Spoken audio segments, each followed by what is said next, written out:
Ladies and gentlemen, welcome back to the channel. Don't forget to like, comment, subscribe, hit the notification bell, share the video. This is pretty interesting as this is pretty much a no-brainer. Shout out to All Asian Dilemmas.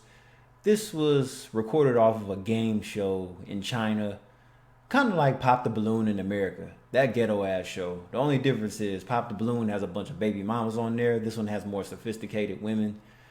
And this guy came on, which is under 6 feet tall, mediocre job, but is strong-hearted. Let's see what he has to say. Hello everyone. I'm 29 years old and I came to this dating show to find a beautiful, kind girlfriend who respects her parents. I currently work as a janitor at a property management company in Shanghai. I'm a cleaning staff member. Since I work pretty hard, the residents call me the cleaning king. I make about $500 per month. Poverty wages. So you know everything in the room just gets silent when you hear that. I am a janitor. Oh God. Not the most attractive title, but As expected, before he even finished speaking, 13 lights were turned off instantly on stage. Female contestant number 7 immediately said to the guest, "You dressed way too casually, didn't you? I don't like men who have no sense of style. After all, a fashionable girl like me wouldn't match well with someone like you. Besides, you're pretty short, aren't you? With your current situation, I really don't understand where you got the courage to come on this stage for a blind date. Obviously, your conditions aren't ideal. You don't have a house or a car, and on top of that, you're short. I'm guessing you're already over 30, right? A man your age who still has nothing can only prove that you're not hardworking and lack ambition. How can you be worthy of the ladies on this stage?" and see that's why a lot of guys now feel that they don't deserve anybody because they don't have possessions like that. And we do have trust fund babies, but these women, some of them are from the village on that lineup. So they're looking for sponsorship. But they're trying to make it seem like it's more about his height, when in reality it's more of sponsorship because they're so hard up on the houses and the cars and the material possessions. And honestly, even if you had money, that height would be problematic. If my friends saw me with someone shorter than me, I'd be embarrassed. Female contestant number 7 looked proud of herself. The guest didn't get angry after hearing this. He quickly explained, "You can't judge a person by their clothes, can you? A realistic girl like you really isn't suitable for me. Besides, I don't have a car or house now, but does that mean you can deny everything about my past? Isn't that too harsh a judgment? And as for height, well, that doesn't change even with money." Female contestant number 12 laughed loudly and said, "It's true, girls. Look at his size. Even if he made $10,000 a month, I'd have to wear flats forever. Imagine the wedding." Wow. This is a harsh crowd. They some tough cookies. They some good looking cookies, but these women, majority of them are going to grow old and miserable talking like that. Photos, I'd have to kneel down.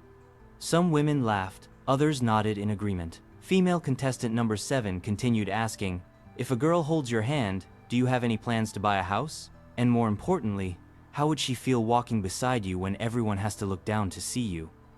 The guest quickly explained, "Because my job is unstable and my income is also unstable, plus the high housing prices in big cities, buying a house will still take some time. I want to wait until I've made some money and then buy one." And see, here's the thing. Being that they're from the rural areas, they're expecting a BMW 3 Series with a high-rise luxury apartment. That's what they're looking for. So just keep that in mind. "I want to find a girlfriend before I start my business so we can support each other." Oh, Female boy. contestant number 7 looked very displeased and said, "Then come back after you've succeeded in your business. And maybe get some elevator shoes too." After saying that, she turned off her light. Seeing this, the guest quickly explained again, "Even if I take out a loan to buy a house now, the pressure will be too much. It's better to wait until my career stabilizes. Also, the current housing prices are beyond what I can afford. I think I should take advantage of my youth to work hard and achieve something big. Once I succeed in my career, the problem of a house will naturally be solved." At Maybe. Yes and no. I say that because all the responsibilities that come with the house. Don't forget the cost of living goes up every year. Property taxes, home insurance. Yeah, it's gonna be more than you thought. But it's doable. At this time, female contestant number 5 said, "Your entrepreneurial passion is commendable, but it's not realistic at all. You can't even provide the most basic level of financial security for a girl. What girl would want to suffer and struggle with you? You said you'll consider buying a house after you succeed in your business. But what if you don't succeed? How will you face that? Also, who would gamble their beautiful life on your uncertain future? And let's be frank, you're too short to inspire confidence. How is a woman going to feel protected by someone who barely reaches her shoulder?" After female contestant number 5 finished speaking, she turned off her light. Some other female contestants on stage agreed with female contestant number 5's opinion. In the blink of an eye, another 5 female contestants turned off their lights. At this time, female contestant number 1 smiled and said, "Your idea isn't wrong, but I think you should just go back to the countryside and work honestly. Don't have unrealistic dreams anymore. Just take your current job as an example. Maybe you're struggling even with basic living expenses. What do you rely on to achieve big things? Besides, you can't even afford a designer piece of clothing for me. To be honest, one designer piece of clothing of mine costs over $1,500, and looking at you, well, you don't even have physical presence. I need a man who's a real man, tall and commanding." So basically, if you're not tall, you're not a man. Damn, that's crazy. Then, holding her hand, he said, "There's something I want to tell you. Actually, before coming on stage, I hid my true identity. I'm not really a janitor. That's just a nickname. My real identity is the owner of a property management company with assets totaling $500 million.